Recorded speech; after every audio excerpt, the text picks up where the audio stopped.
Now I've given a lot of speeches about education and I've talked about responsibility a lot. I've talked about teachers' responsibility for inspiring students and pushing you to learn. I've talked about your parents' responsibility for making sure you stay on track and you get your homework done and don't spend every waking hour in front of the TV or with the Xbox. I've talked a lot about your government's responsibility for setting high standards and supporting teachers and principals and turning around schools that aren't working where students aren't getting the opportunities that they deserve. But at the end of the day, we can have the most dedicated teachers, the most supportive parents, and the best schools in the world, and none of it will make a difference. None of it will matter unless all of you fulfill your responsibilities, unless you show up to those schools, unless you pay attention to those teachers, unless you listen to your parents and grandparents and other adults and put in the hard work it takes to succeed. That's what I want to focus on today, the responsibility each of you has for your education. I want to start with the responsibility you have to yourself.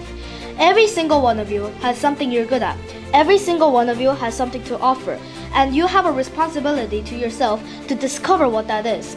That's the opportunity an education can provide. Maybe you could be a great writer, maybe even good enough to write a book or articles in a newspaper, but you might not know it until you write the English paper, the English class paper that's assigned to you. Maybe you could be an innovator or an inventor, maybe even good enough to come up with the next iPhone or the new medicine or the vaccine. But you might not know it until you do your project for your science class. Maybe you could be a mayor or a senator or Supreme Court justice, but you might not know it until you join student government or the debate team. Don't be afraid to ask questions. Don't be afraid to ask for help when you need it. I do that every day. Asking for help isn't a sign of weakness, it's a sign of strength because it shows you have the courage to admit when you don't know something, and that then allows you to learn something new. So find an adult that you trust, a parent, a grandparent, or a teacher, a coach or a counselor, and ask them to help you stay on track to meet your goals. And even when you're struggling, even when you're discouraged, and you feel like other people have given up on you, don't ever give up on yourself, because when you give up on yourself, you give up on your country. The story of America isn't about people who quit when things got tough. It's about people who kept going, who tried harder, who loved their country too much to do anything less than their best. It's the story of students who sat where you sit 250 years ago, who sat onto a wage a revolution and they founded this nation. Young people. Students who sat where you sit 75 years ago, who overcame a depression and won a world war, who fought for civil rights and put a man on the moon. Students who sat where you sit 20 years ago, who founded Google and Twitter and Facebook and changed the way we communicate with each other.